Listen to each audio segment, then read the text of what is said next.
자, 우리 지난주까지 신약 성경 봤어요. 신약 성경.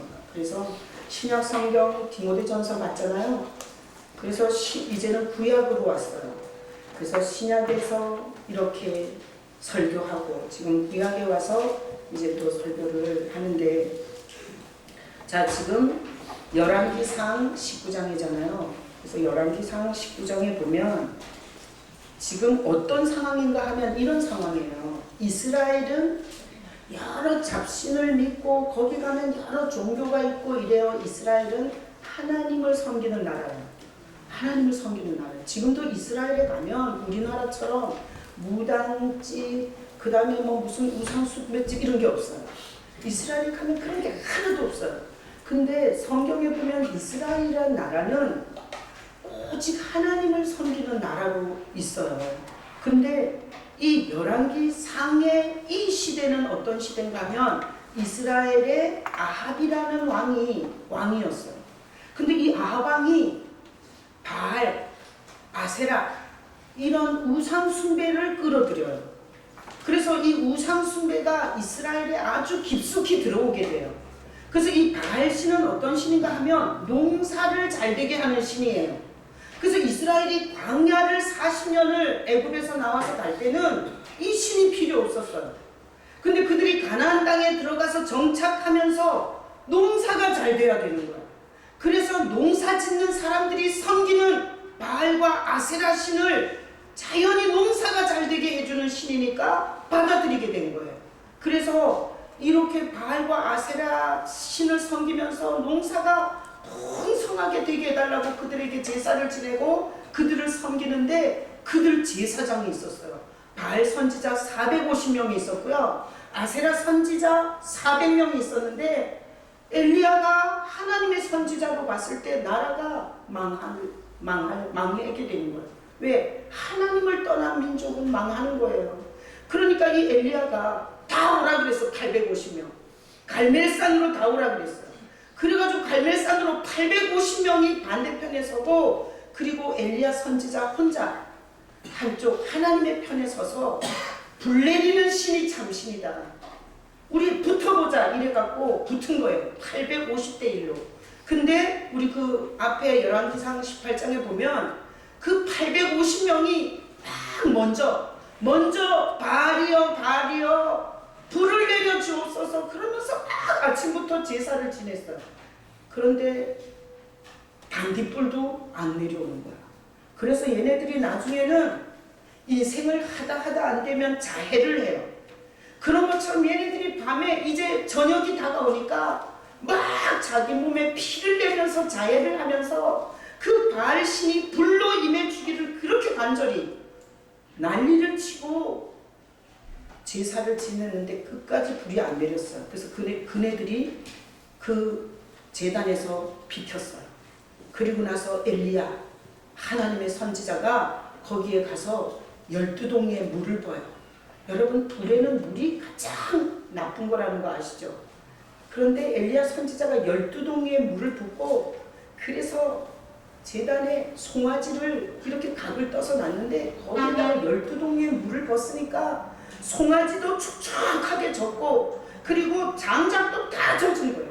그리고 도랑에만 물이 흘러 넘쳤어요. 12동의 물을 붓으니까. 그리고 엘리야가 이렇게 기도해요.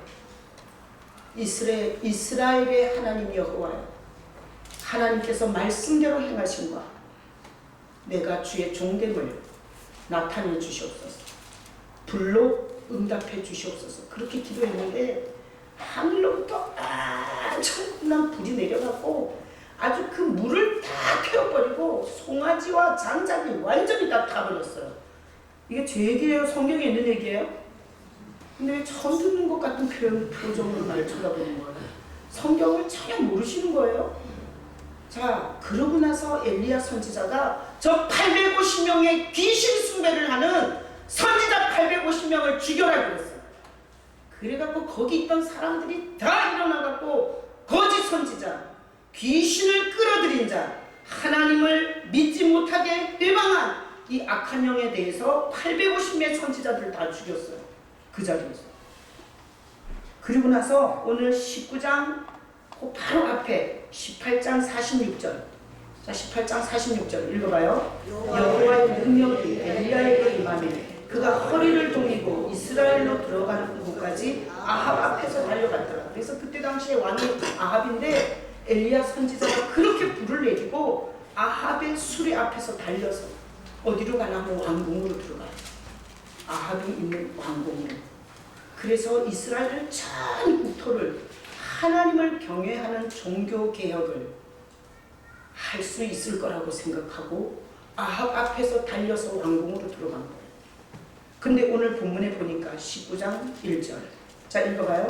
아합이 엘리야가 행한 모든 일과 그가 어떻게 모든 선지자를 칼로 죽였는지를 이세벨에게 말하니 이 아합 왕의 아주 꼭대기에서 노는 자가 마누라였어요.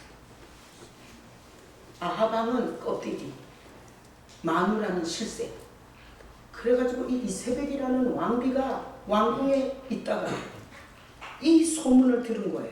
엘리야 선지자가 850명의 우상 숭배 선지자들을 죽이고 왕궁으로 들어왔다는 얘기를 들었어요. 자기 남편 아합하고. 이 여자가 뭐라 그러나 하면 2절 읽어보겠습니다. 이세벨이 사실은 엘리야에게 보내어 이르되 내가 내일 이맘때에는 반드시 내 생명을 저 사람들 중 한 사람의 생명과 같게 하리라. 그렇게 하지 아니하면 신들이 내게 벌 위에 벌을 내림이 마땅하니라 한지라. 자, 이세벨이 뭐라 그런 거예요? 자, 이렇게 아합왕 앞에서 그 마차 앞에서 달려서 왕궁으로 하나님을 향한 회복의 역사, 하나님을 향한 전 민족의 회복의 역사가 있을 걸로 상상하고 왕궁으로 들어온 이 엘리야 선지자를 아합왕의 꼭대기에서 노는 아합왕의 마누라 왕비 이세벨이 뭐 하겠다는 거예요? 죽여버리겠다는 거예요. 그래서 어느 정도 죽여버리려고 하나 하면 이렇게 말해요. 반드시 내 생명을 저 사람들 중 한 사람의 생명같이, 그러니까 네가 죽인 850명의 바알과 아세라 선지자처럼 반드시 내가 너를 죽이겠다는 거예요. 자, 우리 이런 말 있잖아요. 호랑이 굴에 들어가면 호랑이한테 잡혀먹는 거 아시죠? 그러면 엘리야는 지금 어디로 간 거예요? 자기를 절대 죽이려고 하는 호랑이 입으로 들어간 거예요. 자, 살아나기 쉬워요? 어려워요? 어려워요. 이게 오늘 설교 본문이에요. 자, 그러면 여기 지금 하나님의 선지자를 이세벨 왕비가 반드시 죽이겠다. 만약에 내가 너를 안 죽이면 신들이 나한테 벌을 내려도 좋다. 이렇게 말했어요. 그러니까 자기의 전 인생을 걸어서 내가 너를 죽이겠다는 거죠. 자, 그럼 이렇게 하면 살기 힘든데, 자, 설교를 하면서 제가 항상 원래를 얘기해요. 원래. 자, 보세요. 우리가 하나님이 흙으로 인간을 만드셨어요. 그리고 하나님이 이렇게 당신의 호흡을 주셨어요.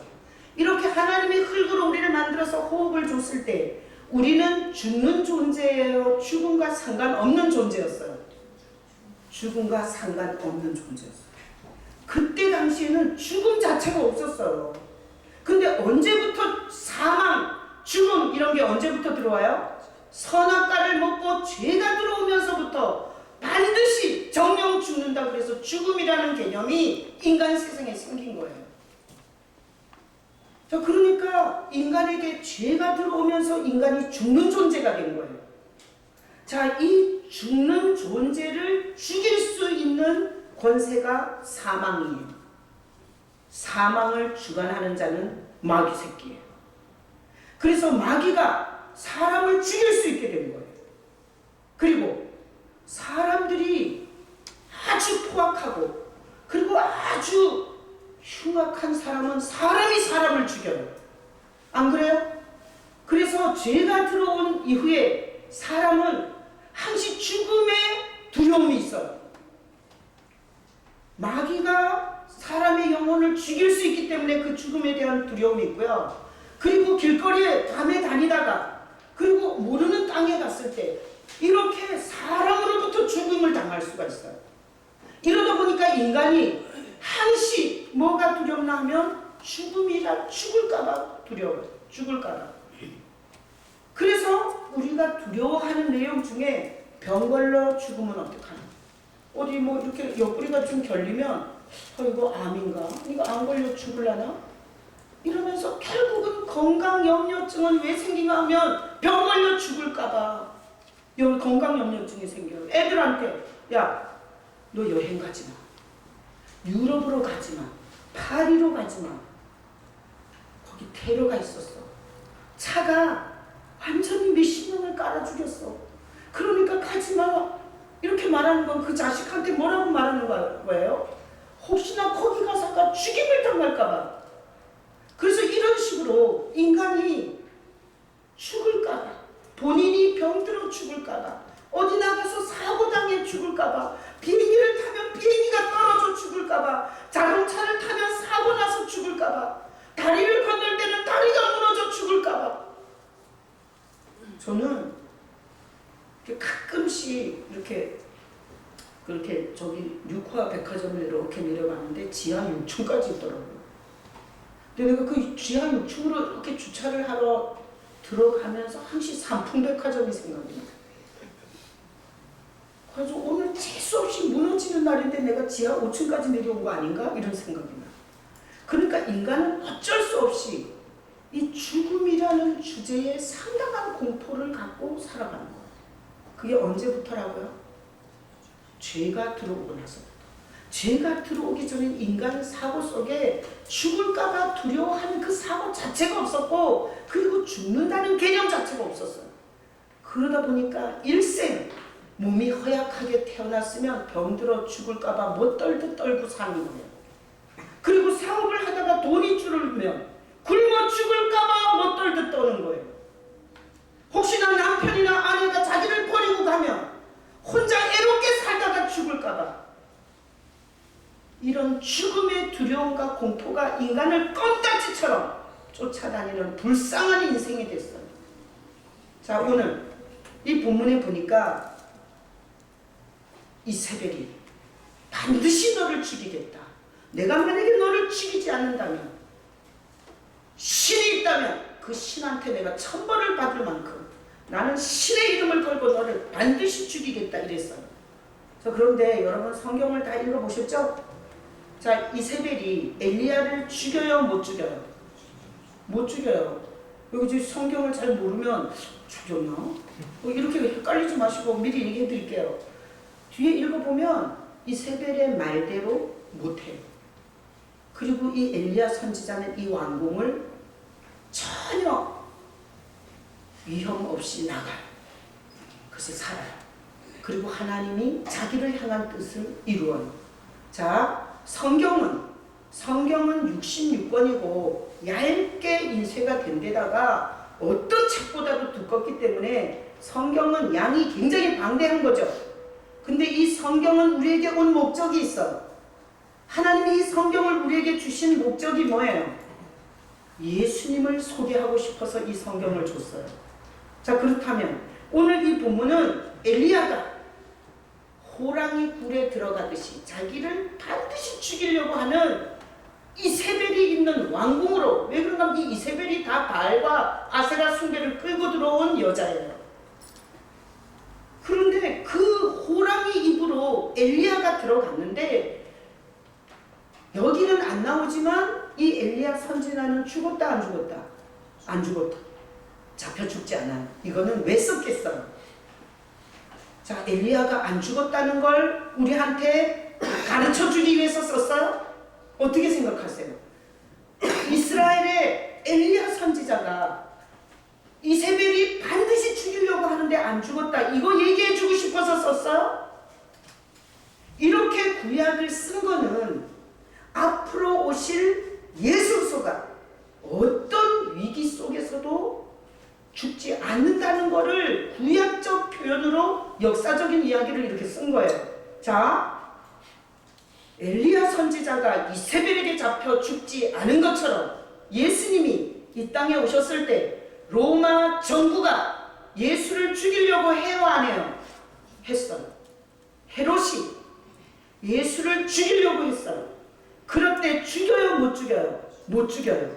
그리고 죽이려고 어떻게 해요? 2살 이하로 예루살렘에 있는 모든 애들을 다 죽였어요. 근데 거기 예수님이 있었어요, 없었어요? 없었어요. 이미 하나님은 예수님을 애굽으로 도피시켰어요. 성경은 언젠가는 오실 메시아는 사람의 손에 죽는다, 안 죽는다? 안 죽는다. 사람의 손에 안 죽는다. 그래서 예수님이 그렇게 이적듯이 뒤져갖고 2살 이하로 다 죽이는데 예수님은 하나님께서 그때 죽으면 돼요, 안 돼요? 안 돼요. 우리 인간의 모든 죄를 대속하러 6월절 어린 양의 제물로 오신 예수님이 그때 잡혀 죽으면 안 되는 거예요. 그래서 하나님께서 로마의 그 모든 정부와 권세를 넘어서 하나님이 예수님을 미리 살리세요. 그래서 성경은 인간의 생명이 하나님의 손에 있지, 지가 큰 소리 친다고, 자기가 확신한다고 죽이고 살리고 인간이 하지 못한다는 걸 써놓은 거예요. 생명의 주관자는 누구예요? 하나님이세요. 다 같이 독창해요. 생명의 주관자는 하나님이시다. 그래서 아주 확신을 갖고 신의 이름을 걸고 맹세까지 한 이세벨의 말은 안 이루어져요. 왜? 생명의 주관자는 하나님이시기 때문에 하나님이 안 죽이는 거지 지가 죽이고 안 죽이고 하는 게 아니에요. 그래서 예수님도 하나님께서 예수님이 이 땅에 오신 목적이 있어요. 그 목적을 이루기까지 절대 사람의 손에 죽지 않아요.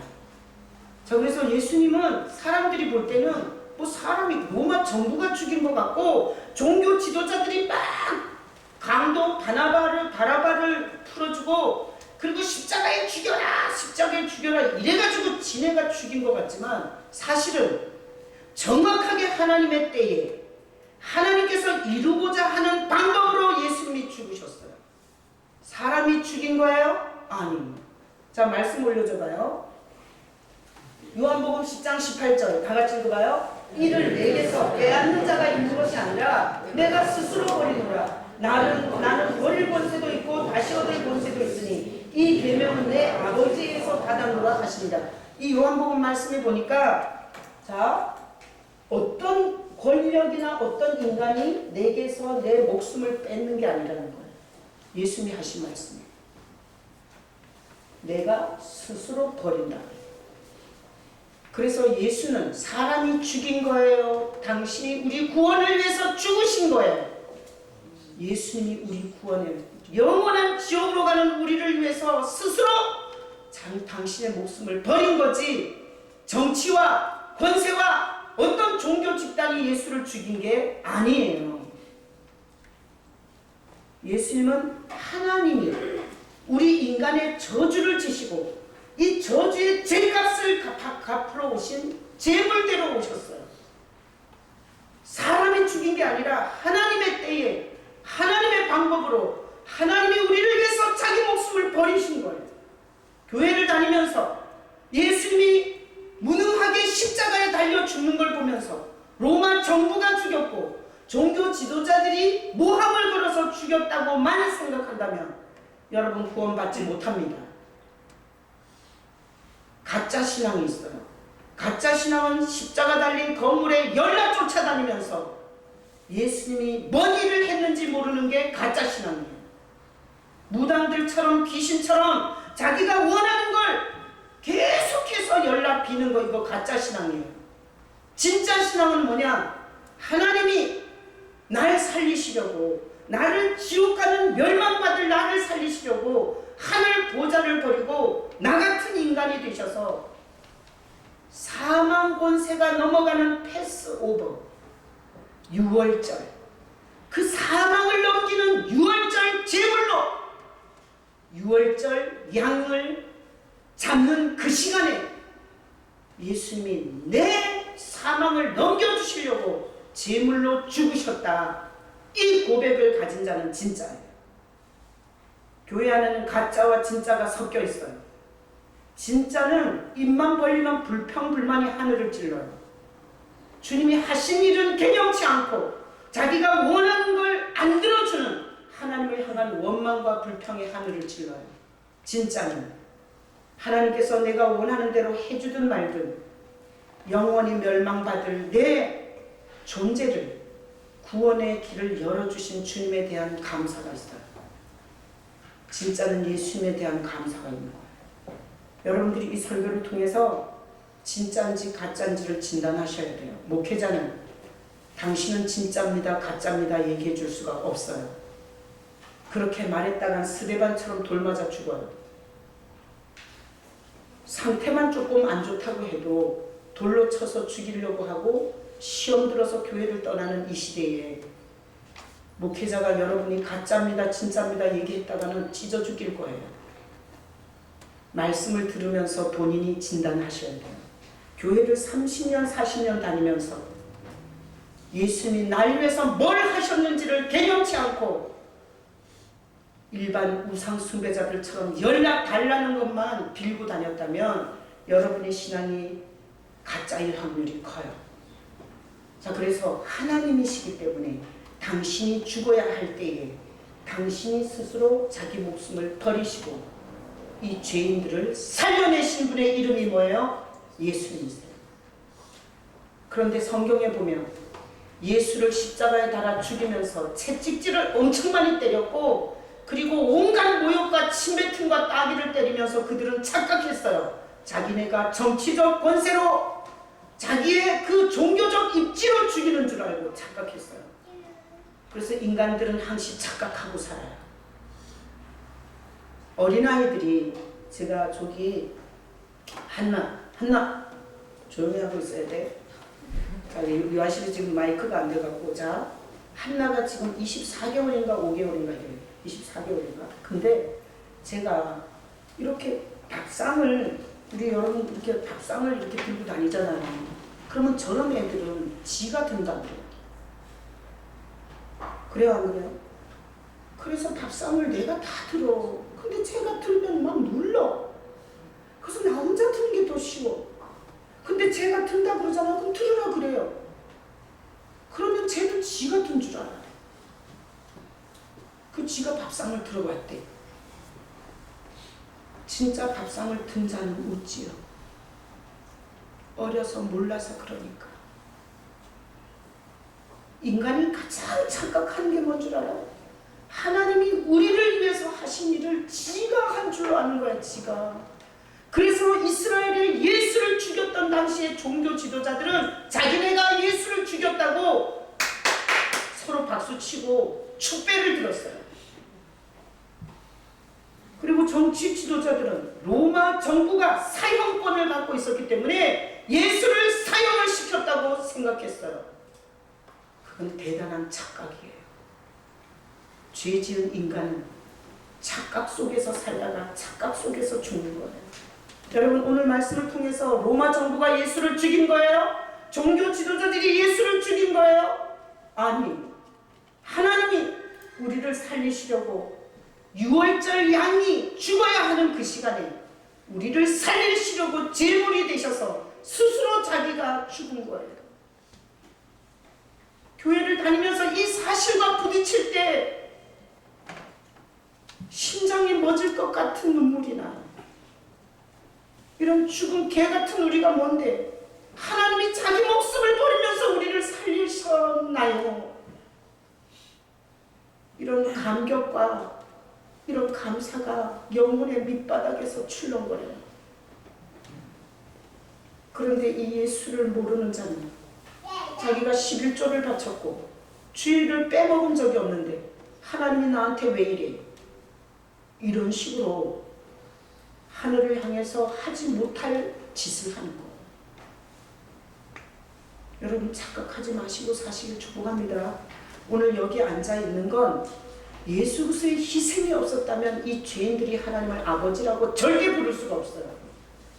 예수님의 희생이 없었다면 절대 구원이란 있을 수가 없어요. 여러분 예배를 올 때 찬양을 할 때 예수님이 날 위해서 하신 일을 기억하고 그 하신 일을 찬양하고 경배할 수 있는 진짜 성도가 될 수 있기를 축복합니다. 가짜들이 8, 90%인 거야. 나는 지금 시대는 가짜가 8, 90%예요. 자, 그래서 예수님이 제자들한테, 자기를 따라다니는 제자들한테 계속 얘기해요. 나는 예루살렘에서 죽을 거다. 그리고 죽은 지 사흘 만에 나는 부활할 거다. 그렇게 제자들한테 예수님이 계속 얘기를 해요. 그러면서 사람들이 자기를 죽이는 거라고 생각하지 말기를 바랬어요. 자, 말씀 또 올려줘봐요. 요한복음 7장 30절 다 같이 읽어봐요. 그들이 예수를 잡고자 손을 대는 자가 없으니 이는 그의 때가 아직 이르지 아니하였습니다. 자, 예수님은 죽을 때가 있는 거지 사람이 권세와 능력으로 잡아서 죽일 수 있는 분이 아니에요. 그래서 예수님은 그 전에 제가 이스라엘의 예루살렘 나사렛, 예수님이 나사렛에서 자라셨잖아요. 베들레헴에서 나셔갖고. 근데 그 나사렛 지역은 이렇게 언덕 지역이에요. 이스라엘을 가면 이렇게 차가 꾸불꾸불꾸불 대관령처럼 올라가서 나사렛 지역이 있어요. 이게 평지보다 더 높게 있어요.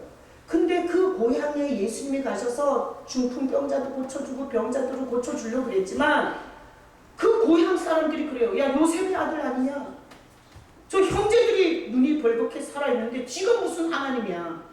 그래갖고 저놈을 죽여버리자고 그 낭떠러지로 몰아붙여요. 근데 그 나사렛 지역에 있는 그 낭떠러지를 제가 그 안내하는 목사님의 설명을 들으면서 가봤어요. 근데 낭떠러지 거기서 밀어뜨릴 수 있어요. 왜냐면 하면 동네 사람들이 무대기로 예수를 죽이려고 몰고 있었기 때문에 충분히 밀어서 죽일 수 있었어요. 근데 예수님 거기서 죽어요, 안 죽어요? 안 죽어요. 그냥 그 무리들을 당당하게 해치고 피하셨다라고 성경이 기록하고 있어요. 그러니까 예수님은 아무 때나 죽는 게 아니에요. 자기 때에 하나님의 계획과 뜻을 이루는 하나님의 섭리를 이루시면서 예수님이 죽으신 거예요. 예수님이 죽으시면서 우리의 혜택이 뭔 줄 알아요? 생명이 왔어요. 원래 죄가 오고 나서 사망이 왔는데 하나님께서 너무너무 불쌍한 거예요. 우리가 이렇게 사망에 시달리다가 영원한 사망이 있는 지옥으로 가는 인생이 너무너무 불쌍했던 거예요. 그래서 하나님이 원래 인간에게 주었던 그 생명을 예수 안에서 주시는 거예요. 예수님 안에서 다시 생명을 주시는 거예요. 무슨 생명? 사망과 상관없는 생명. 사망을 이길 수 있는 생명. 전혀 사망이 건들 수 없는 생명. 그게 뭔 줄 알아요? 예수님이세요. 그래서 예수가 있는 자는 일단은 사망의 주관자인 마귀 새끼가 예수가 있는 자는 죽이지 못해요. 여러분 예수 신앙이 되시길 축복합니다. 하여튼 교회가 윤리 도덕을 얘기하는 건 성도들을 다 지옥으로 보내는 거예요. 예수의 생명이 있으면 지옥 권세를 가진 마귀 새끼가 못 건드려요. 그리고 예수의 생명이 있는 자는 하나님이 그 생명을 주관하세요. 그래서 예수님을 영접하고 예수님을 사랑하고 예수님을 왕이라고 고백하고 예수님을 붙잡고 사는 자는 마귀의 활동들이 굉장히 많이 정리가 돼요. 그리고 그 예수의 생명이 용기와 담대함과 지혜를 줘요. 그래서 삶을 어디 가서 예언기도 받고 어디 가서 상담하지 않아도 그 예수의 인도를 받아서 삶을 당당하게 문제를 풀어서 살 수 있어요. 잘 못 풀면 나한테 와요. 내가 가르쳐 줄게. 응? 자, 그래서 하나님이 이런 구조예요. 성경의 구조는 하나님이 원래 우리는 사망과 상관이 없었죠. 죽는 것과 상관이 없었죠. 죄가 들어오면서 반드시 죽는 존재가 됐죠. 그 죽음과 상관이 없도록 예수님의 생명을 통해서 우리를 살리는 거예요. 자, 교회는 개품 재고 다니는 게 아니에요. 교회 와서는 반드시 그 생명을 여러분들이 받으셔야 돼요. 그래서 강단에서 끊임없이 예수님을 소개하고 예수님의 설교를 들으면서 여러분들의 마음에 그 생명이 들어오셔야 돼요. 그 생명이 들어오라고 성찬도 하고 세례도 주고 그리고 끊임없이 주일날 하나님이 끌고 오셔갖고 여기서 말씀을 듣게 하는 거예요. 여러분 살리려고. 여러분 나오는 거 별로 좋지 않잖아요. 빨리 끝났으면 좋겠고. 근데 하나님의 마음은 여러분을 이 예수의 생명으로 살리고 싶어요. 그래서 저는 설교자로서 주님이 절대 성도들을 살릴 수 있는 건 예수의 생명밖에 없다. 그 얘기를 해줘야 된다라는 마음을 얼마나 강력하게 주는지 몰라요. 자, 그러면 이렇게 하나님이 영원히 죽지 않는 생명을 다시 주셨는데 누구 안에서 줬어요? 예수 안에서 줬어요. 자, 모태신앙이 태어나 보니까 엄마 아버지가 맨날 교회 가면 찬양하다가 말씀 듣고 딴 생각하고 앉았다가 그게 일처리한 거야. 이런 모태신앙은 영원한 생명이 없으세요. 각 개인이 지금 이 설교가 뭔 얘기인지를 알아듣고 하나님이 영원한 생명으로 주신 분 예수님이 내 개인적인 구주와 내 개인적인 생명, 내 개인적인 목자 그리고 내 개인적인 왕이라는 고백을 여러분들이 하면서 그 생명이 여러분에게 역사하는 거예요. 자, 그러면 여기 엘리야 선지자가 이세벨이 완전히 자기 사람들로 깔아놓은 왕궁에 죽으러 들어간 것 같이 들어가서 반드시 내가 신에게 맹세하건대 저놈을 죽이리라 이렇게 확신에 차서 얘기했는데 죽여요 못 죽여요? 못 죽였죠. 엘리야 선지자는 누가 주관하시는 거예요? 하나님이 주관하시는 거예요. 하나님이 주관하는 생명을 어떤 정치 세력이 어떤 권세자가 죽일 수가 없어요. 예수소는 하나님이 보내신 유일한 구원자예요. 그래서 로마 정부도 정치 권력자도 예수를 죽이지 못했어요.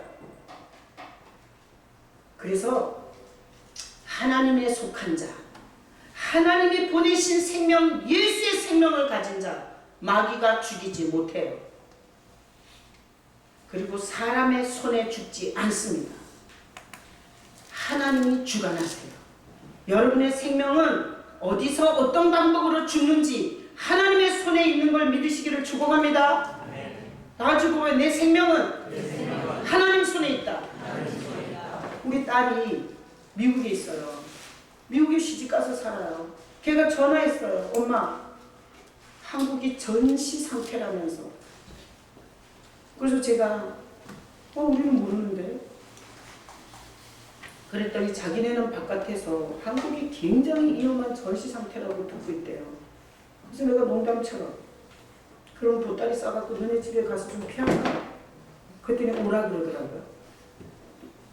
농담처럼 들었는데 교도소 선교를 가면서 차 안에서 그 같이 교도소 선교 가시는 권사님들이 목사님 부르스타 사야 돼요?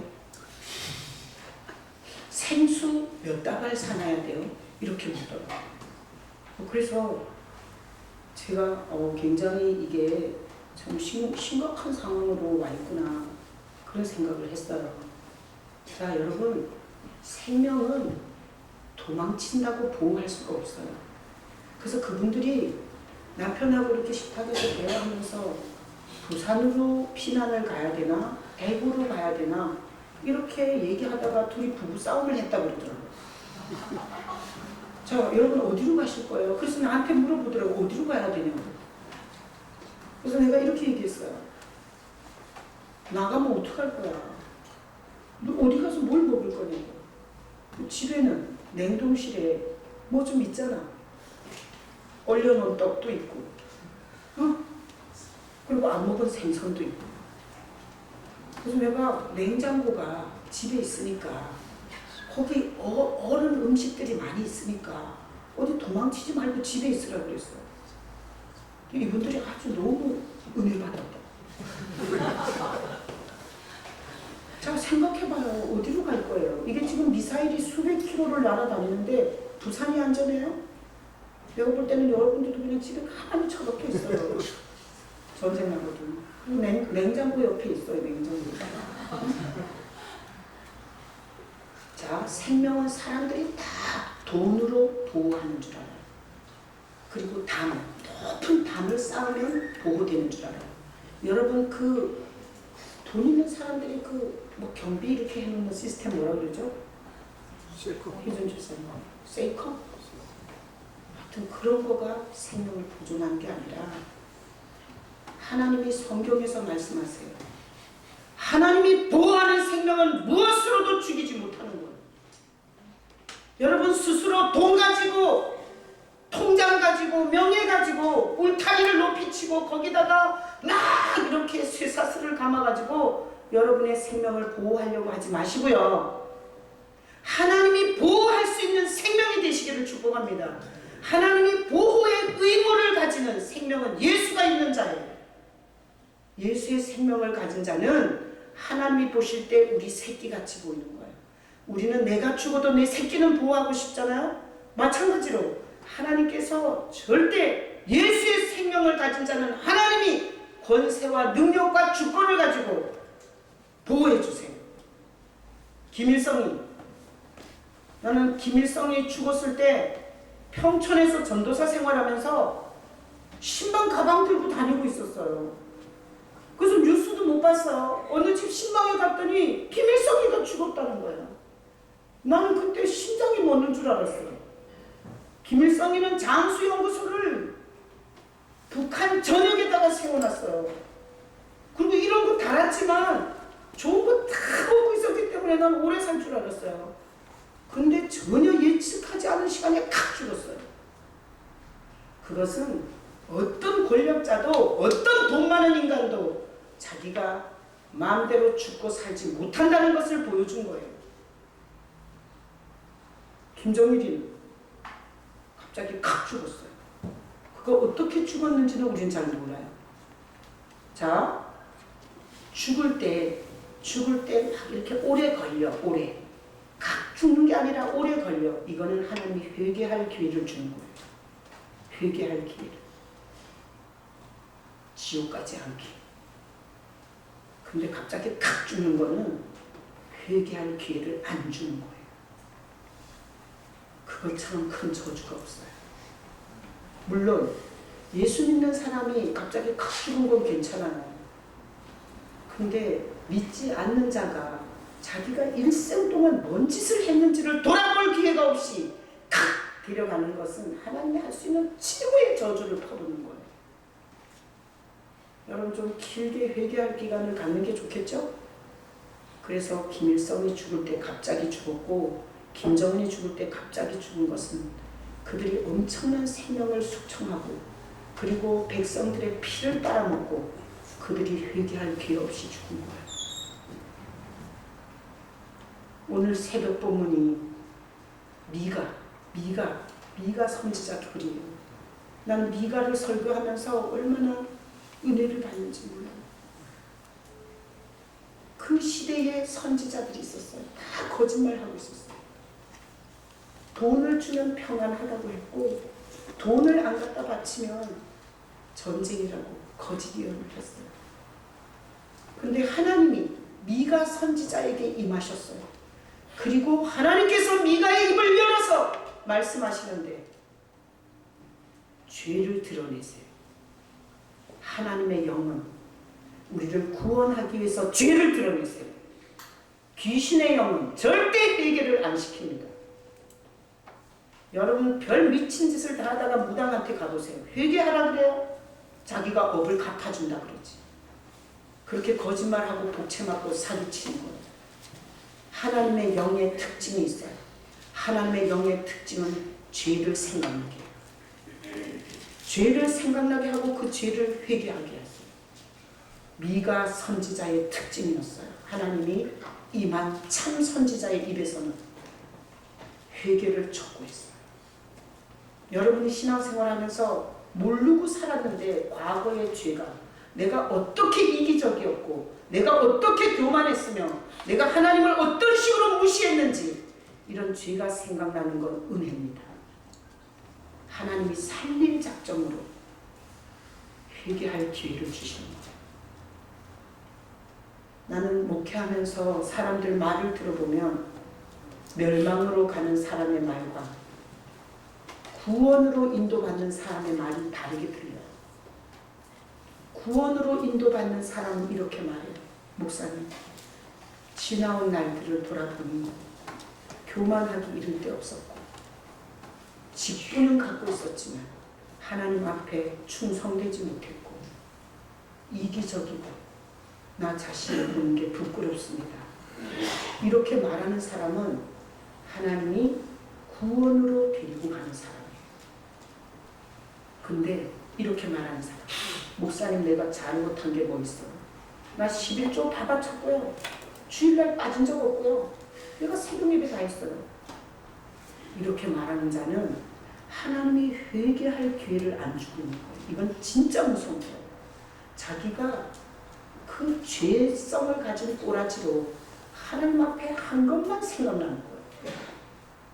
그리고 하나님 앞에 돌이킬 수 있는 건 생각이 안 나는 거예요.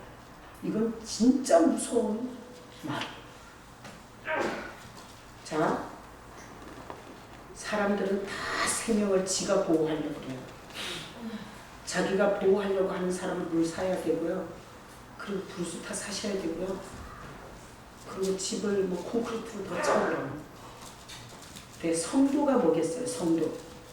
여러분 성도가 뭐예요? 한번 일부 예배 때는 아주 얘기 잘하더라고요. 성도가 뭔지. 자, 성도가 뭐예요?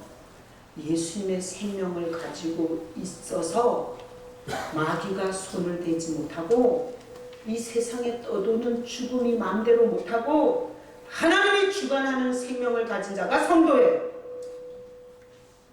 여러분 성도이시길 축복합니다. 네. 모태신앙이라고 교회 열려 쫓아다니면서 온갖 짓을 다 설치고 했다고 성도예요? 아니에요. 나는 모태신앙이 성도가 아닐 확률이 90%라고 생각해요. 그냥 했던 짓을 그냥 반복한 거지. 예수 같은 거는 알고 싶지도 않고 그냥 그 힘을 입어서 그냥 편안하고 행복하게 살고 싶어. 그래서 저는 목회하면서 하나님이 예수 그리스도의 생명을 모르는 상태에서 교회에 앉아있는 사람을 전환시키라고 이 감동을 굉장히 많이 받아요. 난 여러분이 예수님의 생명을 가진 성도이시길 축복합니다. 네. 그럼 마귀가 여러분의 죽을 자리를 마련하지 못하는 거예요. 세상의 총칼과 핵폭탄으로 여러분을 죽이지 못하는 거예요. 오직 여러분의 생명은 누가 주관하는 거예요? 하나님이 주관하는 거예요. 엘리야처럼 예수님처럼 이 시대를 사는 성도들은 하나님이 죽어야 할 자리 그리고 살아야 할 자리 하나님이 다 주관하는 거예요.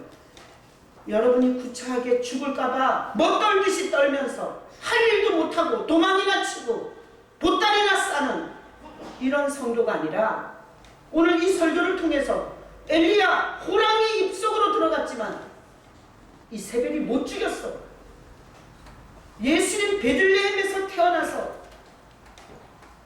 2살 이하로 싹 죽였지만 하나님이 옮기셨어. 나 예수 믿는 하나님의 사람 결코 세상에 총칼이 죽이는 게 아니야. 하나님의 생명의 주관 대신 하나님 안에 있어. 여러분 이렇게 좀 당당하게 여러분 사시길 축복합니다. 그래서 제가 교도소 집회를 가다가 전에도 한번 얘기했지만 내가 오늘 얘기하면서 자 세월호 사건이 있었잖아요. 세월호에서 생떼 같은 학생들이 많이 죽었어요. 근데 청주 교도소에 갔더니 어떤 사람이 거기 다 죄 짓고 오잖아요. 죄 짓고 와서 예수님을 믿어. 그런 사람은 나라를 위해서 중보기도해요. 교도소 안에서. 제가 교도소에 가면 나라를 위해서 중보기도하는 성도들이 그 안에 있어요. 교도소에 와서 예수 믿고 거듭나가지고. 그리고 강단을 위해서 중보기도해요. 목회자들이 바른 목회를 하고 바른 설교를 할 수 있도록 교도소에서 중보기도하고 있어요. 거기에서 자기 인생 동안 한 짓을 생각하면서 나가서는 예수님 붙잡고 살 수 있는 사람이 되게 해달라고 기도하고 있어요. 신실한 성도는 교도소 안에 삐지고 거들먹거리고 교만하지. 그렇게 하나님 앞에서 낮은 마음으로 나라와 민족을 살려달라고, 교회를 살려달라고, 목회자를 살려달라고 기도를 하냐고요. 그런 거 시키면 열받아가지고 왜 그렇게 귀찮은 일을 시키냐고 막 와가지고 잡아 죽이려고 하잖아. 근데 그 청주교도소에서 그런 중보 기도하면서 그 담안에서 그렇게 하는 그 여자분이 했던 얘기를 잊을 수가 없어요. 세월호 사건이 좀 있고 나서 갔을 때 그 여자분이 자기가 꿈을 꿨는데 엄청나게 많은 사람들이 물에 빠져 죽더라는 거예요. 근데 거기에서 막 하늘로 올라가는 이런 현상을 봤다는 거예요. 그래서 내가 전에도 얘기했지만 세월호가 애들을 죽인 게 아니에요. 거기에서 예수 믿는 애들은 다 천국 간 거예요. 이 세상에서 예수 없이 죽는 것처럼 불쌍한 일이 있어요. 몸도 죽고 영혼도 지옥 가고. 걔네들이 젊은 나이에 죽었지만 자, 그 안에서 이렇게 물이 막 차올라올 때 얘들아 우리는 이제 죽어야 되는 것 같아. 근데 성경에 예수님을 통해서 천국 간다 그랬어. 우편 강도가 예수님하고 같이 달려서 예수여 나를 불쌍히 여겨주시옵소서 그렇게 얘기했을 때 우편 강도가 예수님이 계시는 낙원에 갔다고 기록했잖아. 얘들아 우리는 이제 물이 차와서 이제는 죽을 것 같아. 얘들아 나랑 같이 예수님의 이름을 부르자. 제대로 신앙생활한 학생 한 명이 거기 있었다면 주일학교를 다니다가 중고등부 청년부대 가고 술 먹고 놀러 다니면서 교회를 이탈해 있는 불쌍한 잃어버린 양들이 거기서 그 극적인 순간에 그래 내가 주일학교를 다녔었지. 내가 술 먹고 놀러 다니는 게 좋아서 내가 예수님을 버렸지. 주님 그렇게 살다가 나 여기서 죽습니다. 주님 내 영혼을 불쌍히 여겨주시옵소서 그렇게 외쳤던 애들은 천국 간 거예요. 어디 성경에 착한 일 하고 고고한 척해서 천국 갔다는 인간이 어디 있어요? 하나님의 천국은 모든 인간이 다 죄인이라 자기 공로를 못 갑니다. 아무리 봐도 자기 꼬라지가 좋지 않아서 예수님을 붙잡지 않고는 천국 갈 희망이 없는 자기를 바라보는 겸손한 사람들이 구원받는 겁니다. 그래서 오늘 이 말씀을 통해서 우리는 이 시대가 전쟁의 소문이 흉흉하고 그리고 우리는 자체적으로 이 방어 능력이 없고 주변 국가들이 나는 미국하고 중국하고 만나서 정상들이 우리는 쏙 빼놓고 뭔 얘기했나. 응?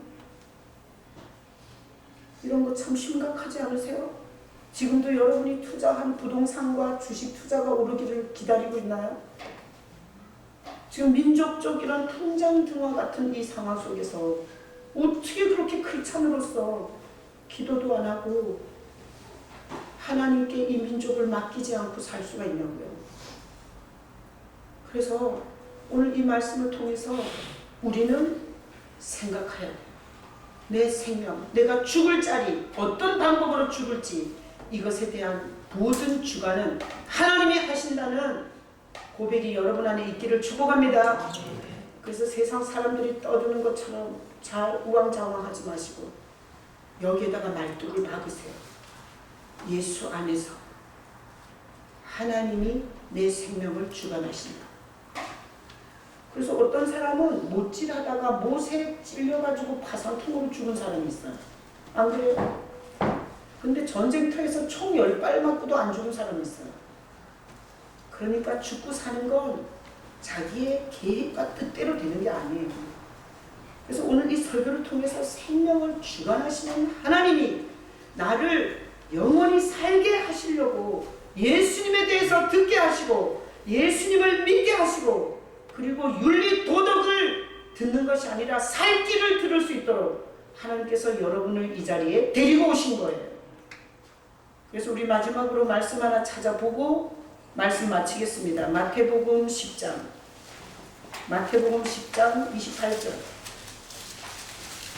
자, 다 찾으셔야 돼요. 마태복음 10장 28절.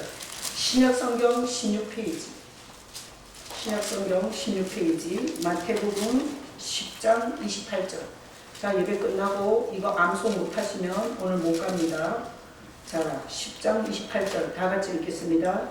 몸은 죽여도 영혼은 능히 죽이지 못하는 자들을 두려워하지 말고 오직 몸과 영혼을 능히 지옥에 멸하실 수 있는 이를 두려워하라. 자, 세상의 권세와 세상의 정치와 세상의 무기는 몸만 죽일 수 있어요. 몸만, 우리 몸만. 근데 예수님이 말했어요. 몸만 죽이는 자들을 두려워하지 말래요. 몸과 영혼을 지옥에 멸하는 자를 두려워하래요. 어려워요? 이 구절 외우기 어렵습니까? 그래서 세상에서는 몸을 죽이는 거예요. 몸이. 여러분, 예수 안에서 몸이 죽어도 하나님은 우리 영혼을 살려서 천국에 입성하게 하세요. 왜요? 영통 오누리 교회를 다녔기 때문에, 여러분이 장로고 안수집사고 권사기 때문에, 목사고 11조를 바쳤기 때문에, 아니, 예수님을 하나님이 보내신 생명으로 그렇게 예수님을 받아들였기 때문에. 그래서 이 세상에 할 수 있는 건 몸 죽이는 것밖에 못해요. 난 여러분들이 몸이 죽더라도 여러분의 영혼은 하나님 앞에서 살아날 수 있기를 예수님의 이름으로 축복합니다. 아멘. 이 시간 이 성찬, 자, 이